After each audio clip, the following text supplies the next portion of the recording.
uh, I this is crazy for me that I am the one doing an intro, and I have to introduce the one, the only, the second best member of the Avengers Weekly Recap, the main Donny of the Assemble podcast, Hawkeye himself. Hi, Ruler, how you doing? I'm good, man. It's crazy to have the shoes on the other foot here, but I'm good. How you doing today? I'm doing good, mate. How are you? I'm good. I'm good. Good, Just good. Right. So for anyone who's wondering, High mm, Ruler used to do a series called Community Voices, and then he got hmm lazy and decided to not do it anymore. So I took it because I need clout. So I true thought story. I thought yeah, it's literally like I couldn't be more transparent. So I thought it'd only be sensical to get Mr. hmm High Ruler in on the first one. So obviously we've been friends for probably like a couple of weeks. No, Yes. a Oh, couple of at best, couple of weeks. couple of weeks, just started to ease into it. But no, a couple of months. And obviously we had started like just saying howdy because you were like, "Yo, I should get a co-host for Avengers stuff," and I was like, "I'll do that," and that was that's sort of how it started, wasn't it? That literally is the best way to describe how it started. Yeah, which is cool. And then since then we blossomed and became a package, a massive big package. So we'll go back and we'll rewind the time. So let me Yes. let me go while I'm on here to like just look at all these sexy videos. So what gave you the hmm idea of starting like the YouTube channel and stuff like that? Sort of what made you want to start it? So actually, I was throwing around the idea of doing something a little bit different from Twitch streaming. So for anyone who doesn't know me, I used to stream on Twitch. Well, I still do, depending on the day and the time and what I want to play. But I only maybe average 5 viewers at the time, right? Like it was pretty much, treading water. So someone in my community at the time basically was like, "Why don't you start like a podcast channel?" And I was like, "Okay, that's interesting." So the sole credit isn't just on me. Um, I was one obviously you did or whatever, but the whole idea came from someone in my community who kind of gave me the push to say like maybe you should do this. So I basically was like super hyped for Avengers before it launched. I was like very excited to play it, and then basically I just kind of went and did it, and it started off really shit, to be honest with you. The first about 20 videos were kind of garbage.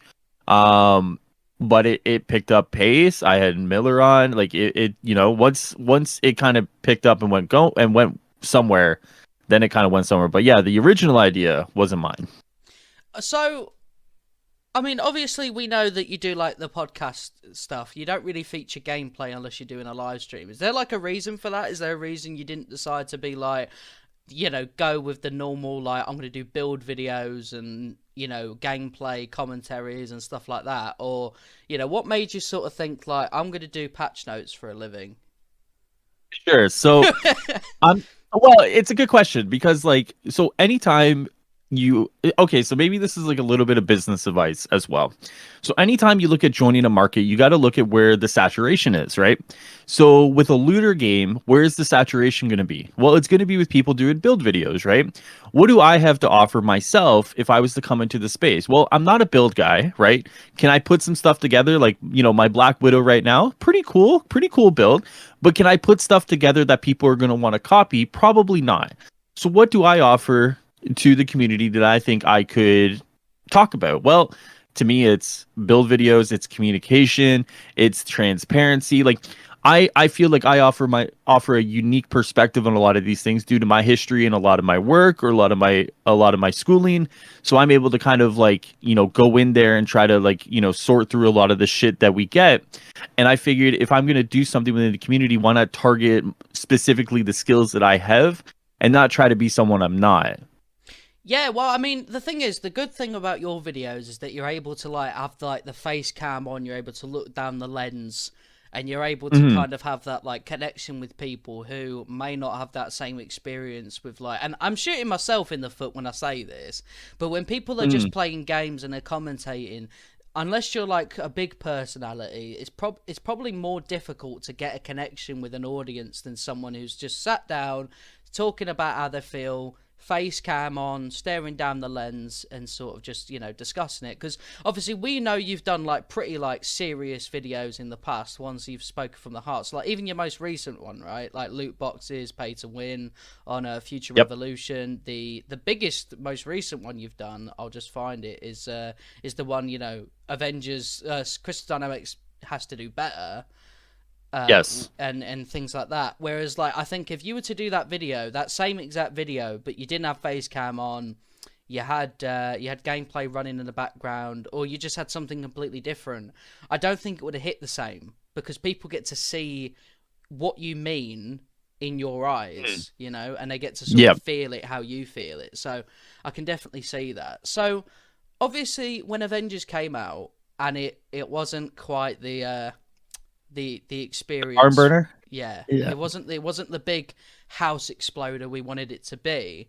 Did you think that was gonna like make your content more exciting because there's more to talk about with it not being a barn burner, or did you think to yourself, "Fuck, man, that's really deflated me"?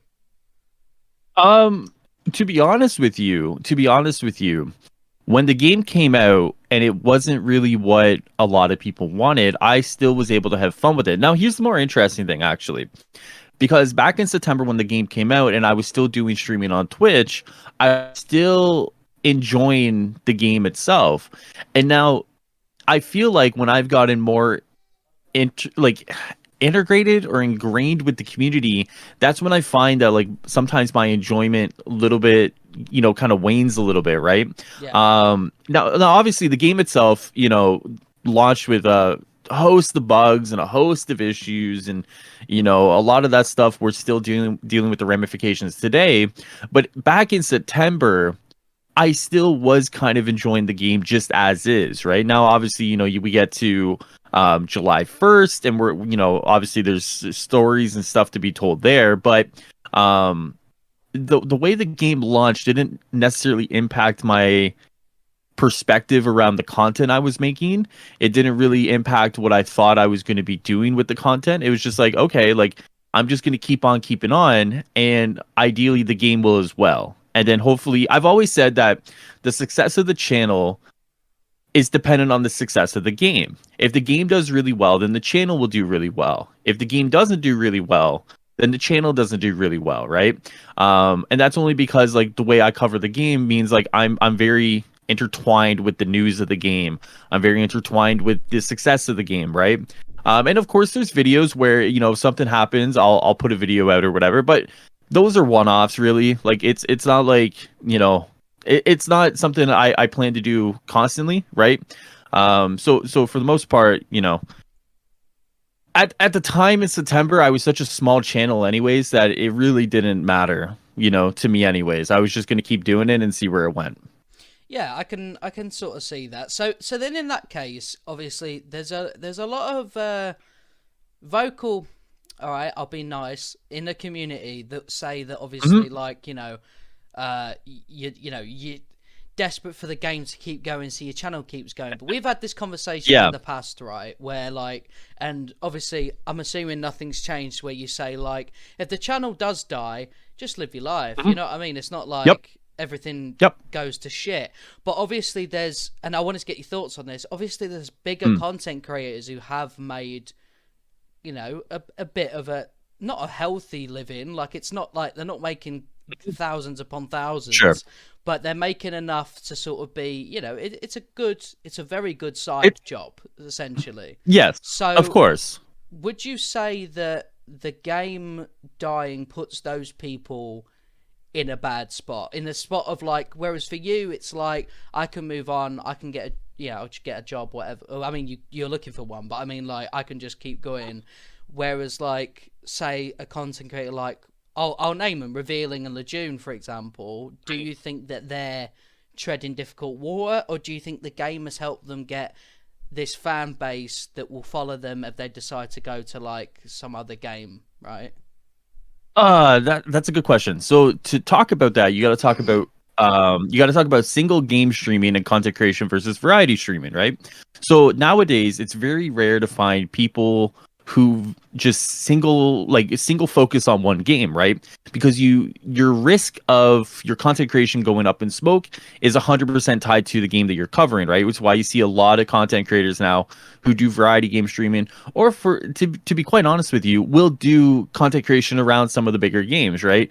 Apex, Warzone, because those games have massive fan bases, so the likelihood of those going to die in the next, year and a half is so small that you don't even consider it.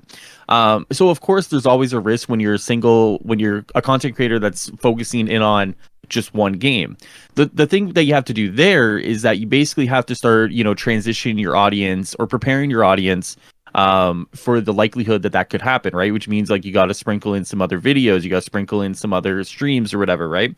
I mean, like, yeah, like the exposure and the risk to that is huge for someone like a Revealing or a Lejeune, because there's so much tied to the success of the game. Whereas, like I said, if the game dies, then, I just go back to real living. And I don't mean that in a negative way. It's just like I go back to like the days before I was a content creator, which is like I go to work, I come home, I play video games normally. I don't worry about going on camera. Maybe I stream a little bit here and there, but I'm totally well aware that like I'm riding borrowed time right now. I never planned for this to get as big as it did. I never planned for this to go as far as it did. So for me, it's all borrowed time, which is why I try not to take a lot of it serious. I try not to take a lot of the stuff that comes with the territory very serious, because at the end of the day, if it all went up in smoke tomorrow, I'm totally okay with it. I think though that like if you look at your Discord, you've built quite a fun little community around you, like yourself. And I've said this to you before, where like if something like is happening in your Discord, I say, dude, people are here like on this specific Discord for you, and I know that sort of it's quite difficult for a lot of content creators, unless you're up your own arse, to be honest, to be like, yes, this is my people, so to speak, right? But I think that, so for example, obviously your Guardians video, right? It got 800, whereas like your Avengers things get like thousands. Your XCOM video 726, but your Marvel's Avengers won 2,000. So obviously you've built your base up on Avengers, but judging just by the views you get, there's still that core that want to know what you think about everything. Sure.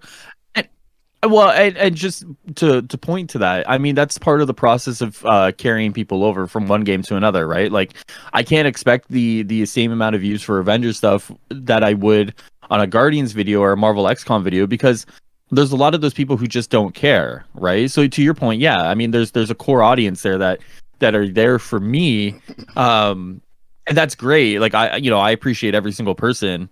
A lot of it when it comes to content creation as well, personally speaking, is that do I enjoy the game? And we could talk about future evolution and so on and so forth.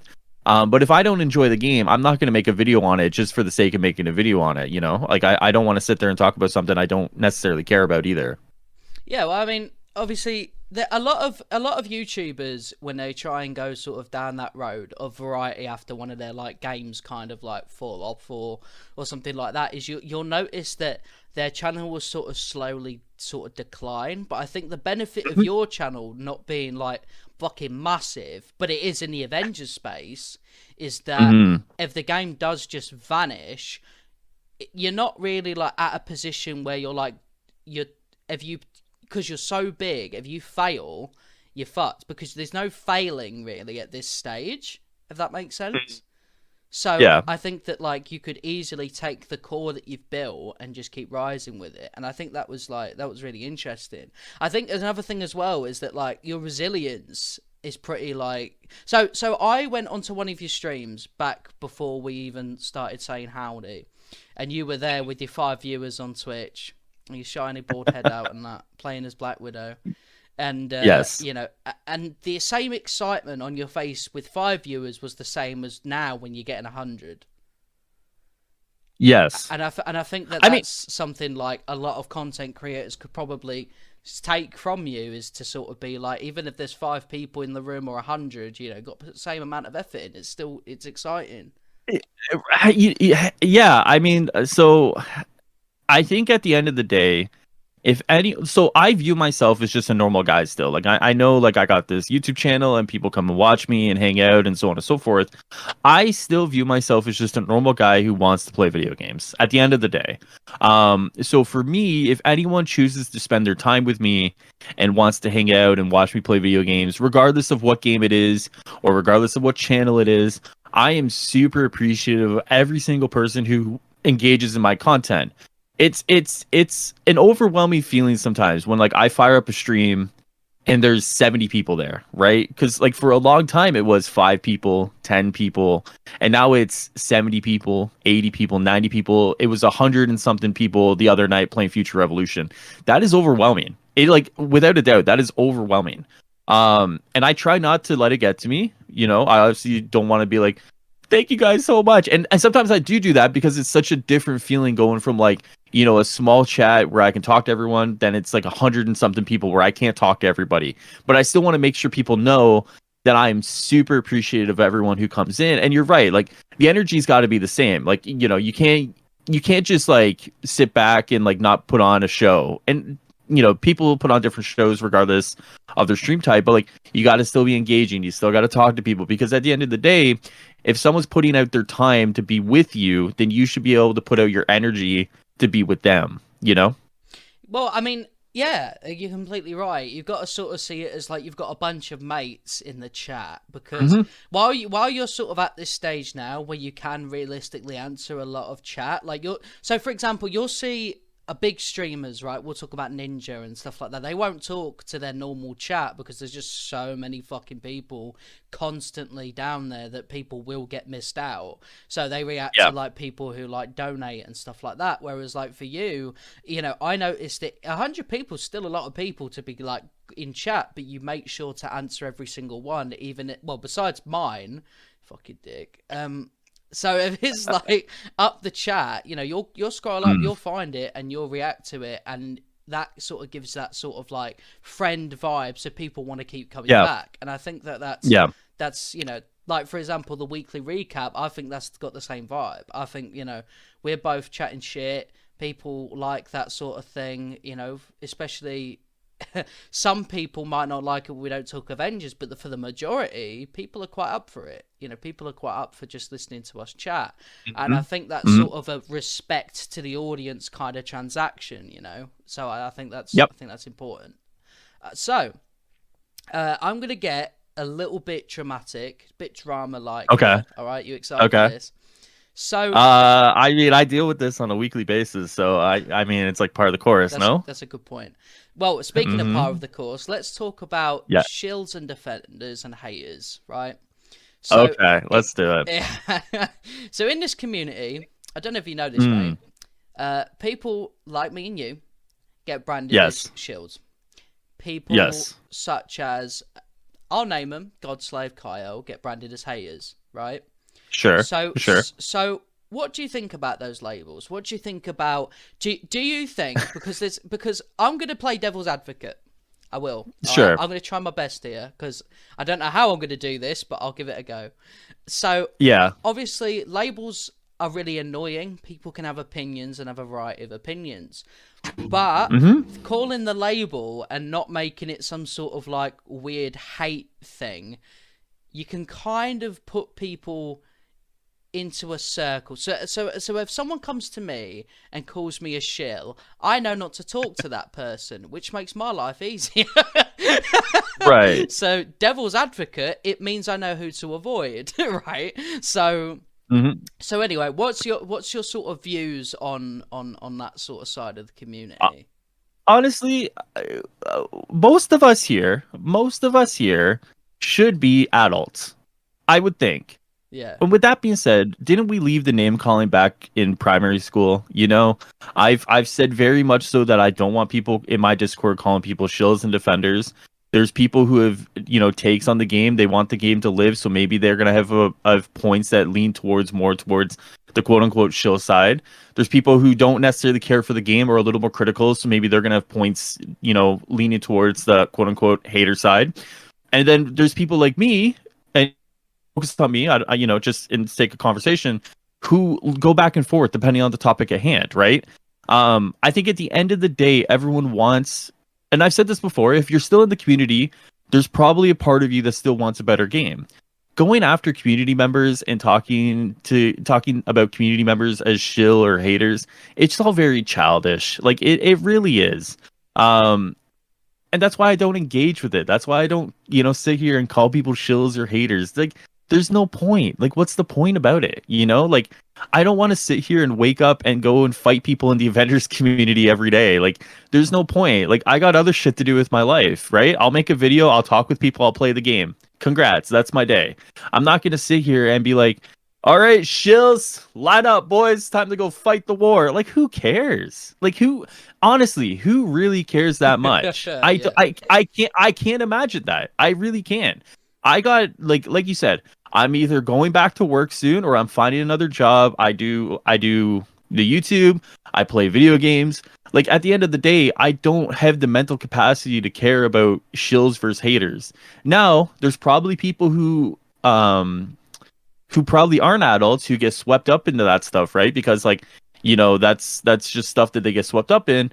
And to that point, like I can see it there. But if you're an adult and you have a fully developed brain and you're sitting around day in after day going shills and haters, come on, man. Like, we all want a better game. So focus on what makes a better game. It's feedback. It's coming up with ideas. It's playing the game, documenting things. Like, it's such a weird space, and it's not just the Avengers community either. I'm seeing this a lot talked about in other communities, right? Like, I'm seeing this talked about in the Destiny community and so on and so forth. It's like it's a weird thing that's kind of manifesting itself in gaming right now. If you're not totally critical all the time, then you're a shill. And if you are super critical all the time, then you're a hater. I don't understand, right? And I've said it before. I've listened to some of Kyle's videos, and some of the points he makes are pretty good, right? Like, I've listened to some of those points. It's usually the way he presents those points that gets the shit that he gets, right? If you take away a lot of that stuff, you just make the super critical points, you're probably in clear water there, And I think at the end of the day, it's just like, if you don't like something about the game, that's totally cool. Make a video about something you don't like about the game. Just do it in a way that, obviously you're not going after people. Yeah. And you're totally golden at that point, right? And I think that's where things are at. Like, I just don't care about the labels. I really don't. I definitely think that there could be such a good collaboration with the community, because obviously we're such a small community, really, compared to bigger ones. So, like you said, it's in the Destiny community, but you'd have to look for it. You'd have to search for it, because that community, well, at least I haven't noticed it from just going on like the front pages of Reddit or shit like that, right? Yeah, you have to go into the comment section to find it. Yeah. Yeah. So obviously, but with Avengers, it's very much like in your face, and it's a big talking point, because to me it blocks any kind of progression the community could actually make towards the game. So if people who make good points, like you mentioned, I don't want to keep name dropping because it doesn't seem very fair. Sure, I will do. Sure. So obviously people who make more critical points, but don't come across it in a nice way, we'll just say, and then people who are very sort of like delicate on the matter, not delicate, but just a bit less kind of pushy with it. I think that everyone has really good points and could come together to really help push forward. And I think that, like, if those things don't happen, I think that a lot of people, when they do give the feedback and people are like, yeah, go, depending on which circuit you're in, and it doesn't happen, gives you more sort of fire to make that feedback happen. And it becomes this sort of pitchfork situation. So, for example, if I make a feedback point talking about weapon skin, so the most recent Cap skin, right? Ultimate Cap, not having a new shield. Spoiler alert, in case you didn't know that. Yes. If I make a video now and I talk about, well, they've already got that shield in game, what the fuck? And people in chat are like, yes, go start. It gives you that kind of like, all right, I want to grab a microphone and say this louder. You know, I want to be the Right. voice of the voiceless, kind of like rebel sort of character, right? And it does give you that sort of kick in the arse that you think to yourself, like, even if they do it, I'm going to find something else to talk about because I'm feeling Hmm. good with all these people backing me for saying all these things. And I think that that's like a big reason we see a lot of critical content creators. But like, but the thing is, like you said, it's not wrong to be like that. It just depends on you know, if you're having a slow news day, so you attack other members of the community. I think that's where it just Sure. doesn't work for me. Sure. But like, Sure. so I'll ask you like another question, and I'm sorry to keep mentioning any sort of like drama and stuff like that. But as you were I'm rising up, totally I'm totally fine with it. Go for it. Yes. as you were rising up in the community just before even recently, Mhm. was there like any sort of was there any sort of time that like someone took you under their wing or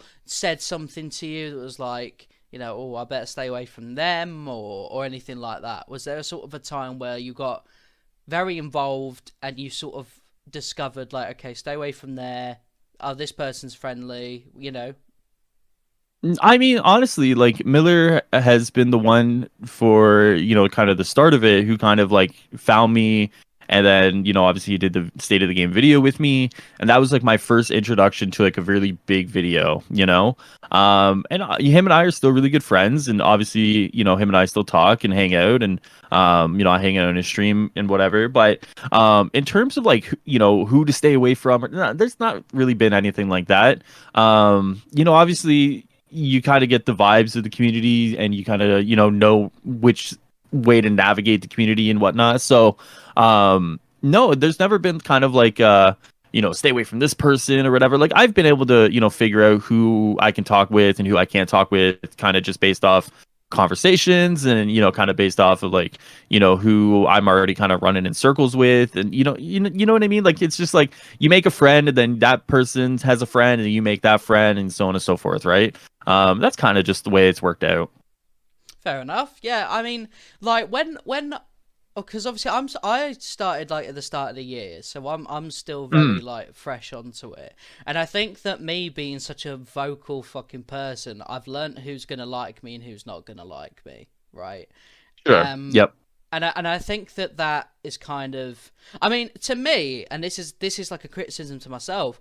What it does is it kind of like burns bridges before I've got a chance to make it. If I just say everything that's on my head, there's there's not going to be many people that I will be able to connect to besides people I've been. So, like for example, you, I know I've got a mate here, right? I've got a good friend. Whereas, like someone else in a community, I probably won't be able to talk to him when I'm having a bad day, right?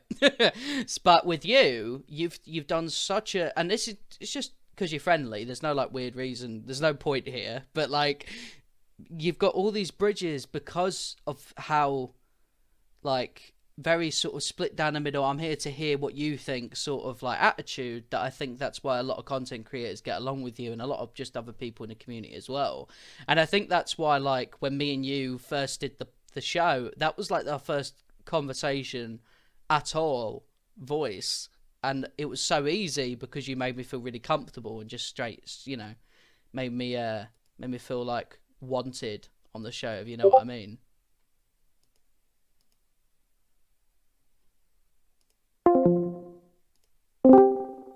You know what, bro? I'm still recording. I just did a fucking big long speech about how friendly and nice you are. I'm actually not joking. I fully say it. And I was like, yeah, you know what? The criticism to myself, maybe I'm not going to have loads of bridges, but because you're so nice and friendly to everyone, you got all these bridges and you're friendly with people and shit like that. And then I get a message and it's just you, like, you died, huh? Has it happened again? No way. Hi, Roller.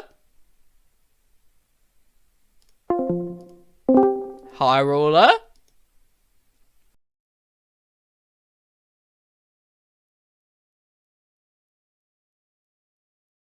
Alright, so We had a bit of technical difficulties there because Hyrule is a boomer and doesn't know how to work Mm, technology.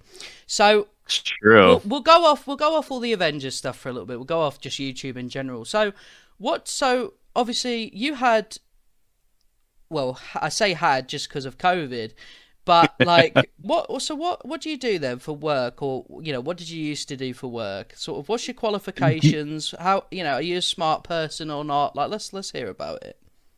Um, you want the whole story, eh? You want everything. I want fucking everything. I want to hear Okay. how you were conceived and everything. Like, give me the fucking Okay. story, bro. All right. Okay, so the qualifications that I have. So I went to school originally for operations management or supply chain logistics. So basically, for anyone who doesn't know, supply chains are how you kind of get things from point A to point B, how you get raw material into a creative product that you buy, right? So I went to school for that for 3 years. I got a advanced, what did they call it? They call it an advanced diploma. So I got that. And then I transferred into university to study a bachelor. What was it? Bachelor of Commerce? That might be wrong. I have no I idea. transferred. I'm trying to remember because it was so long ago. It was like 2015. And I transferred in, and I failed at a university. Actually, I failed finance, and that was it.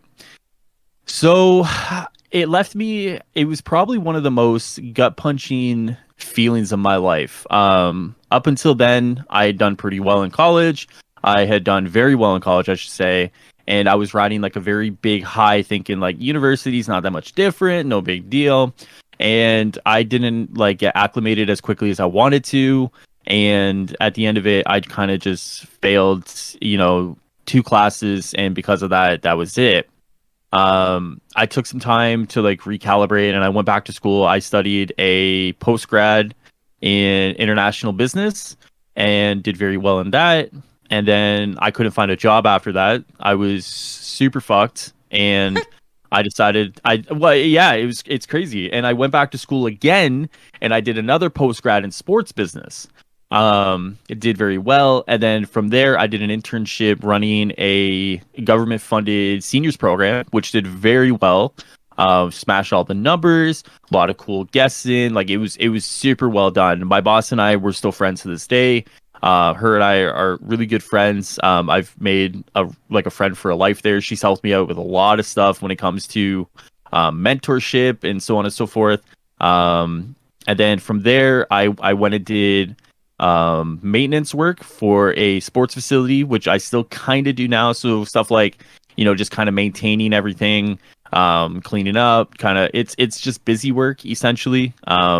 And it's All right, let's not pretend you haven't just sat on your phone during those moments, right? And then well, you get you're called home. 100% right. Yeah, you're 100% right? Because like a lot of it was like, if people are in, we would just kind of like supervise and just, and then like maybe someone comes over to us and says, hey, like someone puked and you have to go and clean it up, right?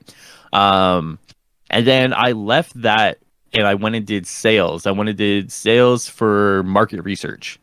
And that was tough. For anyone who's listening or may listen to this, outbound sales and cold calls is a job that you probably shouldn't be doing. And I mean that in all honesty. They get you in with like all these perks for like the office and they make it sound very cool. But outbound sales is by far one of the most stressful and demoralizing things I've ever done in my life. Oh shit! I think about some of the worst days that I've had in the Avengers community where people are coming after me, and none of those measure up to what outbound sales is. Calling people is already stressful enough. Thinking about the lines you're gonna say, thinking about all the rehearsal stuff you've had to do, and then just basically being told "fuck you," I don't want your phone call, hang up. It's a very demoralizing thing. There's been stories of people at that work who would have to do shots, at 9 a.m. just to be able to kind of like, get the courage to go and do it, right? Shit. Wow. Yeah, and there's a reason why they probably let you start drinking at 3 p.m., right? Like it's not a good place to be. I highly, highly, highly, highly recommend if you ever get a job in sales or you get an offer for outbound sales, you politely decline and you go find something else if you can. you'll if you ever do it, come back to this video and tell me I was wrong, because it is by far one of the worst experiences of my life. I will never do outbound sales again. And if I ever find myself in the environment that I may have to do outbound sales, I will quit and go hungry, because it is by far brutal. It is brutal. I would Shit. never put myself through that. Yeah. It was to the point. It was to the point where I credit that with probably ruining the relationship I was in at the time. Now, granted, Wow. the relationship itself had a lot of issues, but I was leaving work stressed out. I was getting maybe 3 hours of sleep a night. I was waking up with like anxiety going to work, which meant that I wasn't fully into my relationship. I wasn't even playing video games for the 6 months I was there. I was a mess of a person. And it was by far one of the most stressful, awful experiences of my life, and I will never forget what it did to me. Yeah. Wow, I mean that's fucking hell, dude. Like that's holy shit. Well, like for anyone who's obviously not aware, like when the video cut out, I had asked our high ruler sort of like, you know, how am I doing and stuff like that. And he was like, I am an open book. So I just went, okay, fuck it, I'll ask like a lot about your past, and that was some big shit, dude. So thank you for sharing that. That's pretty crazy. Yeah. Like, I mean, I'll always be transparent with like my life experiences. For as little as they are, I definitely think there's obviously things to take away. And if I could tell people to stay away from outbound sales, I will do it without even a thought in my mind. Because what I and to be fair, I have a friend who very much so thrives in that environment, right? I know people who can thrive in that environment, but it's very much so like a sink or swim, right? And I don't know if I'm comfortable telling people to go put yourself in a sink or swim environment. You're better off just avoiding the whole. You're better off avoiding the pool at that point, right? And it's not a fun experience, let me tell you. I think it's more depending on the sort of person you are, because to me, it's like if you're very sort of like not just social, but if you're very sort of out there, like you're ready to confront if needs be. I think it's quite sort of like a very natural job. I would say so, but obviously, like if you're not completely dedicated to sort of like, you know, socialize and just talking in general and stuff like that, then it could probably be like really difficult. Like I've never had an experience like that where it's been, you know, because obviously, you know, I've only just hit 20 years old. My experiences are crazy drinking and getting my nuts out for a day. So, you know, to hear stuff like that, I mean, you know, for me, it's like, it's a bit scary, but again, it's stuff that I know to avoid. Like with social anxiety and stuff like that, I know that a job like that, I'll just shit myself in. I've got no hope. Like absolutely no chance. Yeah, I mean, like the job before it, when I was doing the seniors program, it involved me kind of talking to people face to face. I went out in the community, handed out flyers. Like there was a lot of communication there, right? Or if people had an issue on the day of the event, they would come to me. I'd have to figure it out, like on the spot thinking, so on and so forth. So there was a lot of like communication aspect there, and a lot of talking to people and whatnot. Like even to some point, there was some sales there, right? Because I had to sell people on the event. But there's something about sitting there over the phone, cold calling someone. You just don't know, right? Because like who knows? And this isn't a knack against anyone or any company that does cold calling, but there's like, where do you get the leads from, right? Do these people want to be on a list? Are these people on a no-call list and the list that you got hasn't been updated? There's so much there that you have to take into consideration before you dial that number, that it makes you anxious before you dial that number, right? I've called people and they're like, I'm off of all these fucking lists. Don't fucking call me again. Fuck you. Hang up, right? And it's just like, Jesus, like all I said was like, hey, my name's Jonathan, I'm calling from blah blah blah blah, and it's like, geez, right? Like it's stressful. It is very stressful. Did you ever like, sorry to cut you off, but did you ever like respond back to these people? No. So if I had a secluded office, maybe I would have. But like usually when you get something like that, it's like, oh, so sorry, you know, hang up, you know, and you take them off the list, right? Like I'm not gonna be like fuck you, fuck you, fuck you, and then you know go, because like at the end of the day, like I got my coworker sitting beside me, I had my boss sitting behind me, like, and you know, it's just like it's just, you know, like maybe if I wanted to lose my job like 3 months quicker, I would have done it, but I just figured that like it probably just wasn't worth it, just take the L and just move on, I guess. So obviously you've been clearly around like a toxic environment when it comes to work Mm, and stuff like that. So I'll ask you. Obviously, the Avengers community as a whole is yeah. one that you get days of both. You get days of sort of like really upbeat vibes, like the Cap Day, right? When MCU Cap, right? I think sure everyone was pretty like, let's fucking go. Like it was a good day. Whereas like Hmm. there's days where, and rightfully so, to be honest, like if a dev stream's a total bust, everyone's going to be feeling fucking angry, sort of upset and Yep. stuff like that. Has there been days in this community, and I know the answer to this one, but has there been days in the community where you've been like, dude, I want to get the fuck out. Like, I just want to close this channel and get the fuck out. Like, run a mile. Yeah. There have been. There's definitely been. So okay, so let me qualify that a little bit. So usually when I make a video that I'm very upset about the game, I make the video, I walk away and I come back to it. And I'm like, okay, the video's made. Let's upload it. Let's go. But I'm not as upset as I was in the moment, right? Uh huh. Um, then there are times where I look at a lot of the stuff going on and I'm like, I don't really support a lot of that stuff being said. I'll let people say it, but I don't necessarily look at a lot of it. And then there's days where I look at it and I'm like, holy fuck, like like maybe this isn't for me. So it totally depends on the day, but yeah, of course there's been days where I'm just like, I don't even want to bother anymore. Like for people who think like, YouTubers or, even myself makes a lot of money, I don't make a lot of money off of this. And because of that, like if there ever was a situation where I said like I don't want to do this anymore, I'm not leaving thousands of dollars on the table. I'm really not. Um and there have been days where I've thought about it. Yeah, of course. And just like any sort of thing, right? There's been days where I've thought about quitting my job, right? There's been days where I've definitely thought about quitting my job. There have been days in relationships where I've thought about ending it, right? Like it's there's always going to be bumps in the road, right? And I think it's what you do to overcome those bumps in the road, or what you do to kind of seclude yourself from those bumps in the road that really matters, right? And a lot of that comes down to and like who you engage with at the time, right? Like I said earlier, there's a lot of times where the community actively impedes my enjoyment of the game, right? I get too caught up in the discourse, I get too caught up in a lot of the things people are saying, and because of that, I don't feel like playing the game at that point, whereas maybe I did. So I have to be mindful of like outside influences on my own thoughts and my own feelings, and be mindful of how that can impact my ability to have fun. So there's definitely times where that happens. There's definitely been times where I've thought about, just kind of closing it up and maybe just going back to, I guess regular life, I guess. Um, but I think by doing that, I lose out on a lot of the connections that I've made, right? Like I lose out on talking with you. I lose out on talking with people in the Discord.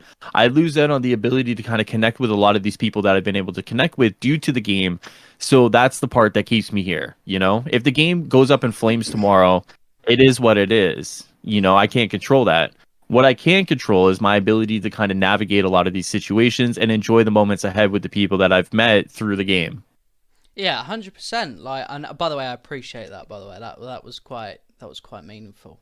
Um, Yeah, yeah. Cute. I remember something Calix, one of the Avengers Discord moderators, like had said to me once, because we're friends as well, is that like a looter game like Avengers, like Destiny, like any of them, survives a lot on its community, because that's the kind of, obviously you're comparing builds, you're showing gear, you're chatting about things you could do, you're experimenting to show off to your friends and stuff like that. A lot of it is community based. Would you agree? Yeah, of course. I mean, I think nowadays, communities can make or break your game in a lot of different ways, right? For example, I'm watching the Star Wars: The Old Republic stream here, right? Their community is very hyped based off the leaks for the expansion, right? But they need that community to come in full force to support this expansion, because they need this, right? If you don't have a community that is there, right, regardless of, how do I want to frame this? You need a community that's still with you. Even if they're maybe a little upset at what you're doing, they need to be there still, because that shows they still care about the game. if they don't like something or if they like something, they're still there because they care. It's when your community stops caring, then you're going to have issues with regards to, kind of retaining players and kind of, making money and so on and so forth, right? So I would say that Avengers has people that care, which is still good. And because of that, they still have a community that is there for them to kind of make content around. It's just a matter of like, how much that community will still care after, say, OLTs next month or Wakanda in August. You know what I This mean? month Like, now, mate. I will tease this month now. oh yeah, sorry, yeah, July, yeah, sorry. So yeah, so I mean, like, I mean, communities nowadays make or break games, right?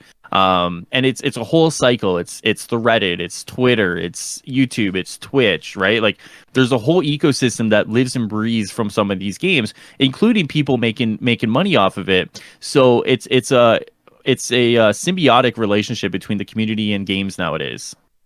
Yeah, I mean, another thing, like, just to sort of make a comparison of that is, like, with wrestling, for example, with Roman Reigns, when he was doing that babyface thing that, like, and people were booing the shit out of him. I think a point, I believe, I don't know if he made it himself, but I saw this in an interview.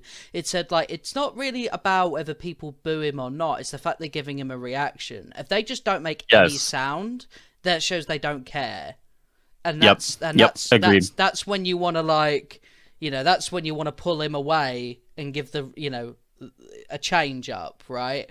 So, and that goes for games, that goes for films, that goes for everything else. Like, if Black Widow came out to just no sound, no noise, it wouldn't be predictably the $1 billion film it's going to be, right? Because people aren't talking about it. And I think that, like, when Avengers does something bad and people are very, obviously that gets more publicity, but that's just the nature of the world. It shows that people care when Avengers does something well, like Cap's MCU outfit, OLT's on the way, stuff like that. People are excited, and it shows that all people need for this game to do is just have a good day. And I'm gonna now circuit this straight in to talk about you and your relationship with Square Enix. Okay. So, okay. you have mentioned in videos in the past that you have been, or on your Discord, that you've been able to see things early, Yes. right? So we're talking about the Guardians thing, right? Because I remember, I don't know if you said this on your Discord or on Twitter, that it was a very difficult secret to keep in. Yes. And fucking, honestly, every single time that you do a video like that and I'm watching it, I get pissed because I'm like, I cannot believe this mother. But obviously, I get it, but like, Yeah. So out of interest, as much as you can tell me, because obviously I'm not expecting you to get illegal up in here, but what is that relationship like? How does that work? Okay, I will. Okay. I don't know how much I'm able to publicly talk about because, like, I know there are some things like you can't talk about and something, it's a lot of murky waters here. Whereas, like, with most streamers who are partnered with a company can say, like, I work with this company and we do this and we do that. Like, there's a little bit, it feels like there's a little bit of murky water here. So if I get kicked out for this, then whatever. I really don't care. I doubt they'll watch it, mate, to be honest. Well, if you know what I mean, like, if something were to get back, like, I don't care. So how this happened was before the Champions Point system, I had received an email basically kind of outlining, yada, yada, yada. Would I like to kind of, join a meeting or whatever? Sure, cool. Anyways, stuff like that happens. I think I've been a part of 2 meetings now, and usually all it is about like 3 meetings now. Sorry, I'm not including the Guardian one. So 3 meetings with the Guardian one. Where like a day before, I see things and just kind of like, hey guys, here's what's coming. Go make a video if you want to, or here's kind of like everything beforehand. So if someone comes to you when it just launches, you already know exactly what to talk about, right? So it's usually like just a kind of a brief. There's been no real kind of like relationship there other than like, here's like, kind of here's kind of like the meeting. Do you want to join it? Yes or no? And then you join it, you get the information, you sit on it for, the 24 hours or whatever. The Guardians one in particular, because it was a few days beforehand, was the hardest one to keep. Because personally, I was like, I'm super excited for Guardians, and I was like, fuck, I really want to talk about this, right? So having to sit there and hold that one in was very tough. But like stuff like the champion point system, or fuck, what was the last one we were in? Oh, sorry, it was seeing like, was it the Caps Endgame suit? Was Shit it like that. was it the roadmap? Yeah. Oh, sorry, the roadmap, and yeah, so it's the roadmap. And it's just like, yeah, that's stuff that's cool. Like that's totally cool. Um, but like for me, it was like, fuck, I really want to talk about Guardians. I really want to talk about Guardians. So yeah, I mean, like, it's not really much a relationship. You know, there's not really, you know, I can report bugs or whatever. You know, if someone sends me a bug with the information, I can totally send that in. But I wouldn't qualify it as a relationship really. It's just kind of like, you know, do you want to see stuff 24 hours ahead of time? And yeah, it's cool. But like at the end of the day, like it's not, you know, I don't get to play test. I don't get to, you know, people may think I get to play test or whatever. Like it's really none of that. It's just like, here's like stuff that you can make a video on tonight instead of making the video tomorrow, you know? Would you say, because obviously, like, I'm not in any, I've never been in any of these meetings or whatever, what Mm. have you. Would you say that, like, for a content creator like me, that actually kind of puts a lot of weight on upcoming content creators in this community because they're not able to cover things the same time as everyone else? So for example, we'll talk about the roadmap. Obviously, Yes. you, Lejeune hyped it up, so I'm just going to assume, you know, he was there too. Like, you guys, obviously, that's speculation on my part completely, but it's like, you know, I think it's quite fair. Yeah. So, Yeah. for you to obviously, you get to do a video, we'll say reset times embargo, you get to drop the Yep. video spot on. Whereas for me, or like Suki, Carrot Scraps, unless they're in there too, I don't fucking know. But like, we'll just say they're not, right? Because they're very upcoming, sort of smaller YouTubers. Yeah. And they cover these things. Is it kind of like, okay, well, you know, why should we do this video now? Because, you know, Mm. 2010, however many like YouTubers have already covered it. Or do you do it anyway? Like, what's your views on that? Because I still do the videos because I feel like there's something I can bring to it. But do you think there's a big disadvantage with content creators who are not in that circle or whatever it is, or like, you know? Yeah, no, you're 100% right, because then you start creating this environment of the haves and the have-nots, right? So the haves have the ability to kind of make the video the night before, put it right alongside the embargo, and right then and there, people know where to go to, right? But then you have someone like you, or as you said, Suki or Carrot Scraps, that have to kind of film the video, you know, edit it, render it, upload it. That could take anywhere from an hour to a few hours, right? And right there, you're already at a disadvantage because the information's already passed you by. So of course, like it totally creates this environment that, you know, you're propping up some over others. But I would say, you know, obviously I don't know how long this group has been around for, but I still did it, you know. I think if you have a unique perspective and a unique voice to a lot of this stuff, by all means, still make your videos, because what you're doing, you're still offering something to the conversation that maybe someone else didn't. And it's certainly tough over some information that's come out. Say, for example, the roadmap. Like, you look at the roadmap and it's like, oh, like, you're changing this for this. That's cool. And for most people, that's cool. If you want to play devil's advocate there, then maybe you're getting more people to kind of click on the video. But if you're of the consensus opinion that OLT good, patrol mode bad, and you know, you like that one got replaced with the other, then your video may not offer a unique perspective. But I would say still do it, you know, still put yourself out there and still do the video. I know we've all become so hyper obsessed over numbers and, you know, metrics and, you know, analytics, myself included. But at the end of the day, if you're just doing this for fun, then I wouldn't say, you know, don't let this stuff kind of negate your ability to have fun, because, you know, why would it? Um, Yeah. I think there's still a lot of merit there in people's own opinion, and I would definitely suggest that people still make videos. Like I said, I understand the environment that it creates. That's why like I'll tell people like that's why I'll say like here like I'm in it. I say things, I get things. I can do a video, and if that even that's against the rules, then kick me out. Like kick me out. But yeah, I mean I understand that there's obviously some things there that do create a murky situation between content creators in the community, of course.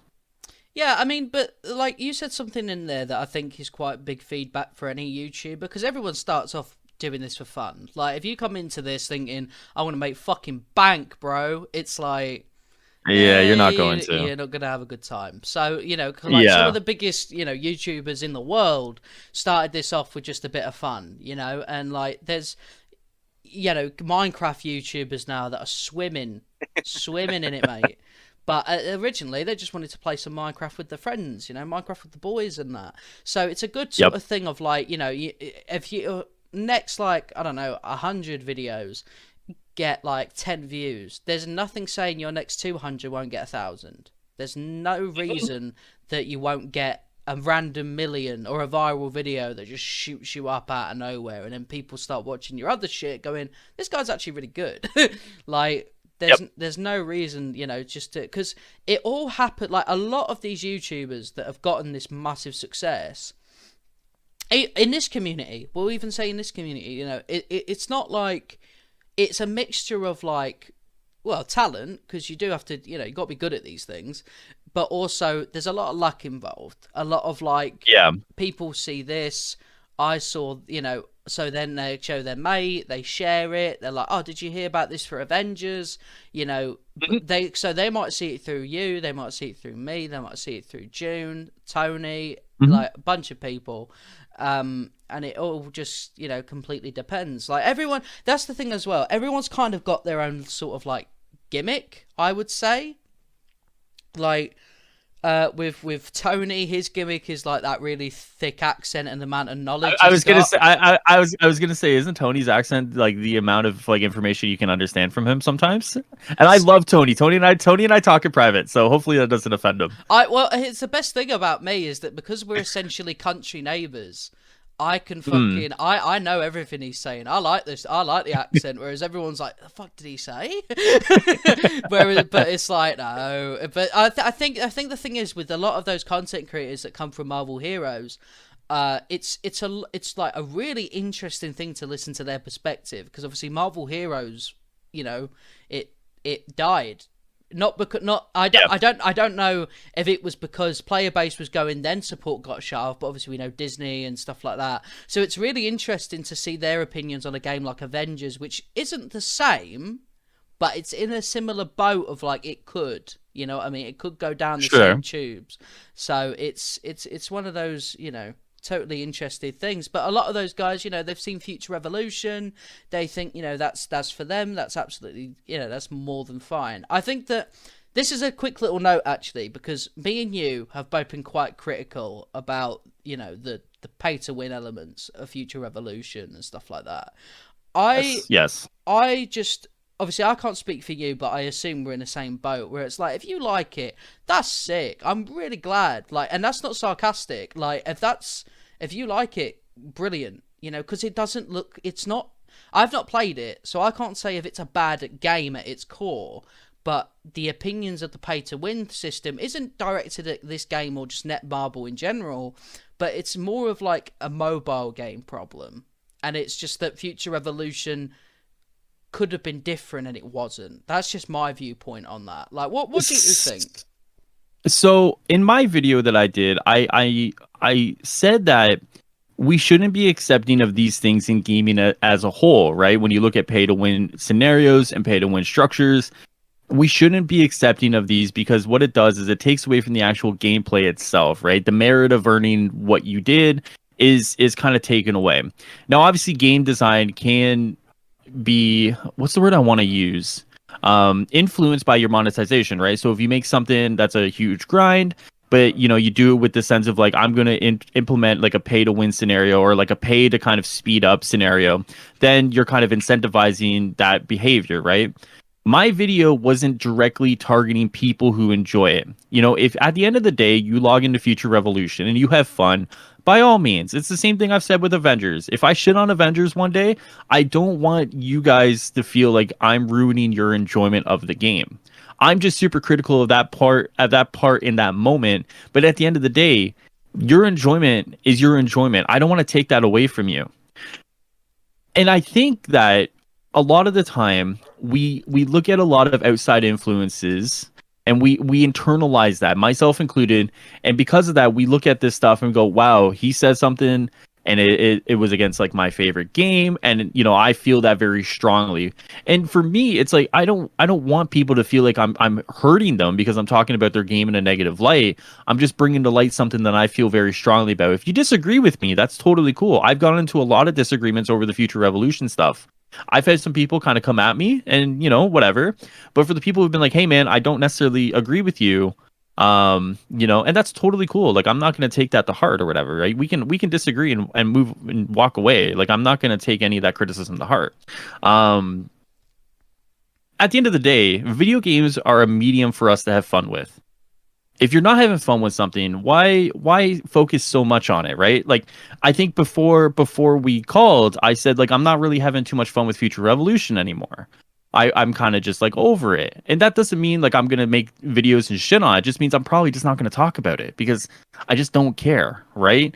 And I think that's just where I'm at, you know? Like, if someone in here is listening to this and they're having the time of their life playing Future Revolution, I really love that for you. I really do. Everyone deserves a video game that you can come home from a day of work or come home from college or school or whatever it is and just have fun.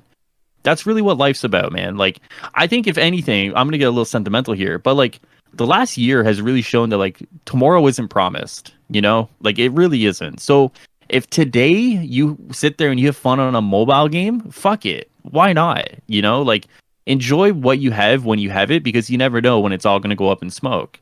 And that's really where I'm at. If I'm going to make a video, I'm going to make a video, but I don't want someone to feel like I'm attacking them personally because I'm talking about like a game system or something to do with the game.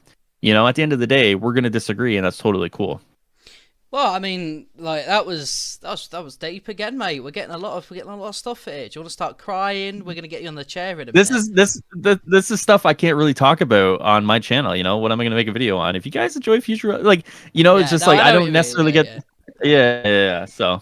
I think that like obviously there's that deep connection to a lot of like Marvel stuff. So, for Mm, example, you know, you'll see it with like, and it started off. I first noticed it with the Spider-Man PS4 game, right? Very, very, I'll say passionate fan yes. base there because you know it's Spider-Man. A lot of people are connected to that character. So, like, you know, when you see things like the face change and stuff like that, people go way overboard. But it's, yeah, well, very overboard. But there's like the reason is because they're so attached, and that's not a Yes. bad thing. Like there's gonna get to, obviously it's a bad thing to respond and give death threats and stuff like that. You're just an asshole. But like if you're sort of like one that's kind of like, I'm gutted they did it, man. I'm gutted. You know, you're allowed Yeah. to, there you go. It makes total sense. Like, you know, Hmm. you're connected, and it's the same with Avengers, same with Miles, same with Future Evolution, etc., etc. But I think that, you know, obviously, like Hyrule mentioned there, tomorrow's not promised, and it's not even just that. One day you're going to get into a position where, like, so say if you're a younger kid, right? You're in school. Uh, school's difficult. It doesn't matter what anyone says. School's a pain in the arse. Trust me, it sucks. But you get to come home, you get to do, you know, a raid on Destiny, you get to do Cosmic Cube on Avengers, you get to swing about in Spider-Man, you get to shoot some noobs on Call of Duty, right? Enjoy it. Yep. And Yep. because you're going to get to a point when you get to an adult or you finish college and it's going to get really fucking scary. And the last thing on your mind you're going to be able to do is relax and play video games. I'm a weirdo, so I've just finished college and I've got like the entire summer to think about what I want to do with the rest of my life. I love doing this, but I can assure you this is not a stable plan. Right. So, Right. obviously, the one thing that I'm excited for is Black Panther, but I can't promise that I'm going to be able to sit there and think about it just Black Panther. I'm going to be thinking about next month. I've really got to fucking find a job, or else I'm going to be fucked. Like, and there's, that's the anxiety there. So enjoy video games while you can, and just don't let anyone else's opinion sort of deprive you of that. And I think that that's something that I need to do as well. So when Avengers first came out, I was really hoping it was going to be an absolute banger, top tier game of the year. Nothing's touching it. It obviously was. It obviously wasn't. I'd be foolish to say it was. And that upset me. It did. It upset me. I read the reviews. I was like, fuck, man, that sucks. Like, I was so gutted. I played it and I liked it. It was what I expected it to be. I didn't. This is just me personally, my own experiences. Everyone can have their own experiences. I didn't run into that many bugs, if at all. So I was like, I'm having a good time. I'm enjoying myself, Not game of the year, no. But, I'm liking it. And I think that that's important. I think that regardless of the game, if you can come home and just have something to be happy about, then go for it. And that's not just gaming. That could be literally anything. If it makes you happy and it's legal, have fun. You know what? If it's not fucking legal, do that as well. Like, within reason. Within reason. Don't. Yeah. Oh, okay. As long as it doesn't affect other people, then do it. Yes. There you go. I mean, yeah, last night I got high, and I ordered KFC, and I just enjoyed myself. So yeah, I mean, depending on what your vice is, that sounds like then go for it. That sounds like a quality night. I'm hungry now. It's been a while since I've gone high. I think it's been like a week, so maybe that's not a while. Well, so I sat there and I looked at it and I was like, I'm just gonna do it, and why not? So yeah, I mean, do what makes you happy, as long as you're not impeding on anyone else's happiness. And I think that's the best way to put it. That's definitely the best way to put it. So, what's your sort of big goal with YouTube then? Because now that you've realised you've got some legs, what would you say is your big goal? Like, if you hit this, you'll be like, you know what? I'm happy with that. You know what I mean? Like, what's your big thing? I think if I was able to pay off my student loan every month through YouTube, I think I'd be pretty happy with that. I think should I be like full transparent here? Yeah, maybe I should. Let me pull up the numbers here. So for anyone who doesn't know, I pay right now. My student loan got decreased. My payments got decreased by like $30. So I pay $311 a month to student loans. Off my YouTube, I've made $1,200. So like, the numbers don't really add up there. You know what I mean? In terms of like the YouTube being like self-sustaining, I guess. If the YouTube could be self-sustaining, and pay off my student loans, that'd be cool. That'd be cool, right? Yeah. Sure. And I think that's all I'm looking for. Make it self-sustaining in that way, right? If I could pay off the biggest bill I have with the YouTube, that to me is a success. And then after that, everything else is gravy, Yeah. Because I've had monetization since March, so it's 5 months. So 1,200 divided by 5, it's 240. So like you're close, but not totally there all the way. So if it could become self-sustaining in that regard, that'd be cool. But it isn't. So for me, it's get it to be self-sustaining. And if it ever does get there, right, who knows, right? I don't really monetize my stream or my YouTube in a way that really, does that, right? Like I put ads on videos, right? But I don't talk about memberships. I don't talk about this. I don't what's the word? I don't push out, things that would get people to buy in, right? A Patreon subscription or whatever, merchandise. Like I don't do any of that. If I did, could I have more revenue lines and, make more money? Sure. But I don't necessarily want to do that to people who just want to watch Avengers videos. You know what I mean? Like I don't want to feel like every time you tune into an Assemble podcast video, I'm trying to sell you something, Yeah. I just, I don't want to do that, right? Like, cause at the end of the day, I'm still here just for the fun. I'm not here to make this like a lifestyle. And if that mentality ever switches, then you'll definitely know, because then everything will be monetized to a farther degree.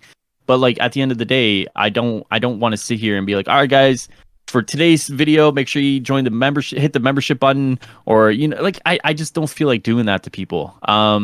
And because of that, maybe I'm stunting my growth a little bit, but I don't necessarily care that much either. Fucking Like Hyrule, a future evolution up in here. yeah, I don't even think I had monetization on for that stream, right? Like that was a huge stream. I think, it got like 3,000 views. Like, I like at the end of the day, I'm just here as a dude playing video games. If I can make side hustle money out of it, that's cool. If I had a goal, it would be every month it could pay off my student loans, but if it can't, that's fine too. For sure, yeah.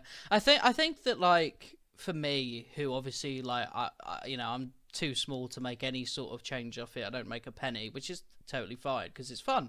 But my goal would probably be 1,000 subscribers, and you probably notice that when you start hitting your goals and start hitting things, you probably slowly go up. But I think Yep. both of our goals more than achievable. I can't see why not. I think that that's an important thing to just always have those like achievable goals that you want to Hmm. hit, and so with that in mind, then obviously we've gone like an hour and 10 minutes, and I think that people have Yes. learned like a good look, a good bit about you, stuff like that. And I don't want to like take any love away from the weekly recap or anything like that. So, Yeah, of course. Of is course. there any sort of final words that you want to do before I sort of try and sign out? Um, no, I mean, like at the end of the day, I'm only in this position because of the people that watch the videos, right? So obviously, first and foremost, thank you to everyone who's watched the videos, who's commented, who's liked the videos, even disliked the videos, right? It's engagement all around. So thank you to everyone who's kind of supported me, through all of this. Thank you to you, thank you to Miller, thank you to all the content creators I've been able to talk with. It a lot of the time, just because you see one person behind the YouTube or in front of the camera doesn't mean it's a solo person operation, right? I've been able to make a lot of friendships off of this. I've been able to kind of converse with a lot of people otherwise I wouldn't be able to. And because of that, this whole experience, whether it goes up in smoke tomorrow, has been a net positive to my life. And I couldn't say thank you enough to everyone involved with that, right? If you are just someone who watches the videos and you don't comment or whatever, like still thank you because you're still there kind of supporting me, right? Really quickly, some of the most touching messages I get are from people who don't want to interact with the community at all. They don't care to, or maybe they do, but there's been lots of times where someone would just message me on Discord and be like, "Hey man, I really appreciate your videos. Like, thank you so much. Like, you've helped me through this or whatever." And like that's the stuff I do it for at the end of the day. It's those moments where like I sit here and act like an idiot in front of the camera sometimes, but someone out there watches those videos and they need it at that moment, and that's the stuff that really gets to me more than anything. I just got one today. I just got one today while we're doing this, and I'm not going to say from who. um but it's stuff like that really touches the heart a little bit, and I really do appreciate everyone who kind of just like watches the videos and supports and hangs out in the stream, because that means a lot, man. It totally means a lot. And I for a long time there, I'm gonna go on a little bit of rant here. For a Let's do long it. time here, I used to be one of those community members of many different streams, and I used to be the one saying in donations or stream messages or in subscription messages, I used to be one of the ones saying like, thank you. And I just did it the other night to obviously no free clout, but who's a streamer on Twitch. I just said I just subscribed to him for a full year through Twitch Prime. And I was like, dude, thank you so much for the full year of laughs. I'm in here almost every night. And because of that, you've made, part of an uncomfortable year better because of this stream. And it's a really weird feeling being on the opposite end of that. And I just can't say thank you enough to the people who support the stream, the videos, and it means a lot. It's never taken for granted. Like I said, it could end tomorrow, and it's all borrowed time to me. So I take everything I can out of this experience, and thank you to everyone who supports along the way. It's amazing, man. Glad to hear you being sensitive tonight. It's good to hear. It's good to hear. It's good to know you've got that side. Yeah. So before we do go, obviously, you were Okay. talking about how much like the community and stuff like that, especially people who message you mean to you. So I figured it's Mm. only fair we answer a couple of questions that I got from someone who, someone who has definitely been around your Discord for a while. Good old Jazzy Butters. Yeah. All right, we love Jazzy. Yes. So I We won't. do. So he's done 20, 20 tweets worth of questions. Oh my So god. we're not answering all of them. We're answering like one tweet worth because Okay. this is content for like 20 community voices. So I hope you know, Jazzy, you're going to literally be a segment here. So all right, so we'll start off with what Omega level threat would you like to see in the future? Are we just kind of picking it off like Literally any doesn't have to be yeah. like conceivable, Sure. just fucking mental. We've talked about this before, I think on a weekly recap, but like a Hydra castle with Red Skull as the boss would be very cool, like having to fight through the castle. You have to do different things, maybe to destabilize the castle or bring it down along the way. There's different objectives you have to do. Maybe you have to like hack their network as well, download information. There's lots of things you could probably do with a Hydra Castle OLT with a big Red Skull fight at the end, that I think would really lend itself well to kind of like maybe tying in some history with Cap and whatever. Like I'm like, I it's not a secret, like I love Captain America, so anything like that would be very cool. Last one. For me, it would be it'd be like a null Omega level threat. I'm not sure because originally I wanted it to be like Planet Clintar raid, like Planet of the Symbiotes. But realistically, I don't know how that would work because it's not like it's got civilization on it or anything like that, is it? It's just it's made out of symbiotes. But That could be cool though. Like you're fighting the planet's kind of fighting against you or whatever, right? yeah, you'd have to. Yeah, it'd be very interesting to see how they design it. So yeah, you know what? I'd still like to see it because if you could like Hmm. essentially fight a planet, and obviously they'd do it differently. So obviously in the comics, Null's like imprisoned in the planet, Yes. whereas like in this one, it was like his lair is in the planet in Avengers lore, Right. right? So obviously, Right. because what's the point in fighting to get to him if he's trapped already? So that would be like my difference. And obviously you'd have Venom in there as well, which you can't do Null without at least Venom. That would be weird. So True. where do you see the story going next? Now I'm assuming this is like stuff that we don't know because you could kind of predict what they're wanting to do, but you know what? Just go with like what you see in War for Wakanda and then what you see going forward. What I see in War for Wakanda, I don't know, man. Like, I mean, like the good guy saved the day at the end of it. I mean, I really don't know. I really have no idea of what to expect in terms of like story beats along the way. I just at the end of the day, I just hope for fun experiences, right? Like, I don't want to sound too much like a broken record here, but regardless of where the story goes, I just hope for fun experiences. If I really want to talk about story, I really want to look at things like where does an Asgard expansion come into play? Where does Loki come into play, right? That to me are some of the more interesting questions of where to fit in with the overall narrative of like the Kree, right? Like what do you do once you beat the Kree? Like I'm looking at a macro level instead of like a micro level of like, this story beat leads into this one. Like I want to talk about and theorize of like where everything fits together into this giant jigsaw puzzle that they're starting to put together.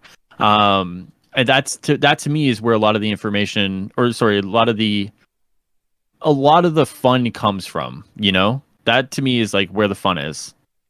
Yeah, I can understand that. I think a lot of the thing is there's so much going on with Marvel that everyone wants to see their characters or a story from the comics be represented, or just anything being represented from them. And obviously with a story like Avengers, where it's very like you go down this path. This is the path we're going down. We're not making turn-offs for fan service or anything like that. We're going down this one path. One personally is quite honourable. It's not going to make you a lot of fans, but it's an honourable approach. You stick to your guns sort of thing. Whereas, like, you know, Mhm. in like, not to compare it, but obviously Future Revolution not being too big on the story aspect is very much like fan service galore, which a lot of people love. That's great because it makes sense. Fan service makes people happy, you know, which is a lot. I think another reason why people might not be super into the story of Avengers, because if you're not into it, you're never going to be into it, in my opinion, besides when your favorite hero is introduced, you know? So, another question here, and the last one. If you were to make a rework, what would it be? If I was to make a rework, what would it be? Yeah, so if you were to rework a system, I assume, which one would it be? Uh, honestly, playing Future Revolution has me thinking about how lively the world could be. Now, obviously, you know, there's obviously constraints and things that you can't do, but Future Revolution and Marvel Heroes have shown me what a live world can do to a game. Right? You see people running around, even if it's the same hero, you get this feeling of like everything's alive. You know, and I really miss that when I play Avengers. So if I had god powers and I could do that, that's probably what I would do because like it's a totally different vibe when you start up Avengers and it's very much so I don't want to say a dead world, but the world revolves around you versus Future Revolution and you know there's this kind of ecosystem that's being built on player interaction, right? There's a boss in here, so all the players run up and go kill the boss or whatever, right? It's just a totally different vibe, and I wish that's something they could do, though I don't have any hopes it's something they can do, if that makes sense. I feel like in order for a game like that to be on console, it would probably have to do a Marvel Heroes thing where, like, either a game similar to it got ported over, or they did a game with that sort of idea in mind for console. Mhm. You know, like, Probably. because to me, the way Avengers is, and obviously we've heard this a million times, but it's still true. The beat up engine it uses, it's like I can't see it. So like with patrol mode, that would make sense, right? For it to be kind of like that. Realistically, it's going to be a normal war table mission that we just doesn't end. Like there's no objectives to it, and there's different like patrol-esque things. I don't, you know what I mean? Like, and obviously Yeah, that's yeah. what I mean, like people, you can. yeah. Well, I was just gonna say you can get around that just by implementing drop in, drop out, right? You can kind of, you know, put band-aids over the cracks a little bit with drop in, drop out. But yeah, with you know, without drop in, drop out, it's gonna feel dead. And I think if anything, that could be some of the issues related to the game, right? Even if you had Shield Substation Zero, with you know people can phase in and phase out, right? Maybe that is enough for people, you know, like try like I feel like a lot of it comes down to like what can you realistically try, and if you can try that, go for it, you know. I think another thing though is like with obviously Crystal Dynamics clearly, like, you know, they need more people on board. Let's be honest. It's a very much like a very tight, like, right, we, you know, we'll focus our entire team efforts on this thing because we can't spread out too far. It then sort of stumps experimentation because Yeah, I agree. you don't have the team size to fuck about with stuff. Like, so if they want to be like, okay, we've got, you know, a shitload of people doing all the different things. We've got a bunch of people here though that aren't doing too much, you know, just a couple of QA looks and stuff like that. We kind of fancy implementing this system. Do you mind giving it a go, see what it looked like? They can work on like things that you could add, but there isn't really room to do that. So when they do experiment, which champion system being a good case of that in my opinion, and it doesn't work, that's a lot of resources you've fucked. Do you know what I mean? That's a Yeah. lot of resources that now going to go down the toilet because you've tried something and it didn't work, which is a shame. And to be honest, all they need is just more. Which obviously after the Knicks' news, which I imagine you'll do a video of. I won't. It's not really like my sort of You know, jam. well, now that Keanu has basically said he's still in the project, I wonder, you know what I mean? Like, Oh, did just he? because yeah, like he replied to me on Twitter that he's still part of Avengers team. So like, it Oh, sounds like, yeah. So I mean, I don't even know enough to like maybe make a video on that. To be honest with you. Spider-Man's coming to PC, boys. Well, I mean, you know what though? I'm gonna say it. That's not that impossible anymore. Like, it could happen. Could be a thing. Could be. I don't know about that. Yeah, no, right. It's not happening. I'm sorry for teasing anyone about that. Anyway, so that was like the first kind of episode. It wasn't kind of. It was the first episode of my version of Community Voices. Hyrule, thank you for Hmm. giving me your unwanted child of a series. Is there any sort of like, little bits and bobs you want to advertise yourself a little bit? You want to be the one to plug yourself? Come on, let's have a Yeah, let's go. let's do it. Yeah, so if you're listening to this and you don't know who I am, my name is High Ruler. I run a channel on YouTube called Assemble Podcast. I have a Twitter at AssembleCast where I cover Marvel Avengers. I will be covering Guardians of the Galaxy, and whenever that Marvel XCOM game gets announced, I will be covering that. Other than that, I stream on Twitch twice a week, maybe if that, and I just kind of, and that's a whole shit show in itself. That's a totally. I don't even know if I want to advertise that because of how different the vibes are. But yeah, that's it. Obviously, thank you to you for kind of doing this. Thank you, to you for kind of setting this all up. I mean, if anything, I hope people come away from this and listen to Stardust kind of I don't want to say get more serious, right? Because you're still the fun-loving person that you are, but obviously you're tackling this in a different light from just being like the co-host and the like let's say things on the recap to get to High Ruler, right? Like you're coming at this in a totally different angle where like this is your show, this is what you want to do, and I hope people really latch onto this idea because I think there's something here, and I think. And honestly, I what I've seen over the course of 15 episodes now of the recap is you've become more comfortable with kind of divulging your thoughts and kind of speaking more, right? And it's going to be really interesting to see your growth now from being the co-host who's just kind of giving your thoughts on the game to facilitating those conversations. It's not easy. Like facilitating conversations is not easy, right? It's a totally different thing than just kind of like being asked questions, right? If I was to sit there and be asked questions all day, I can answer those. It's not a big deal. But to come up with your questions and kind of flow them organically and to kind of make it all sound good, we've seen numerous streams over the past couple weeks where it just doesn't go well. Yeah. And today went really well. So I hope people really latch onto this, and I hope this is something you continue to do throughout the next weeks and months. And I hope people, I hope people get to appreciate the work that you're putting in. I appreciate that, man, because I'll be completely honest. Did zero planning for this. I don't have any questions written down. Like, I don't have any questions Lovely. written down. You just negated everything I said. Cool. I literally, like, I literally Uh, called you up, click the record button. That's it. I didn't even know what the background was gonna be. I was like, oh yeah, I'll use your channel. That was it. never mind, guys. Never mind. He does no work. Never mind. Like, No yeah, work. it's. Well, I mean, because I know that me and you would just be able to have a chat. Whereas, like, future Mhm. guests who want to join, don't worry, I'll put Right. effort, and stuff like that. But no, I mean, it's been nice to just like have this chat in general because I learned things today as well. People think we're lovers and we are, but sometimes, when we're, I can't. Right, well, that's his different vibes. Um.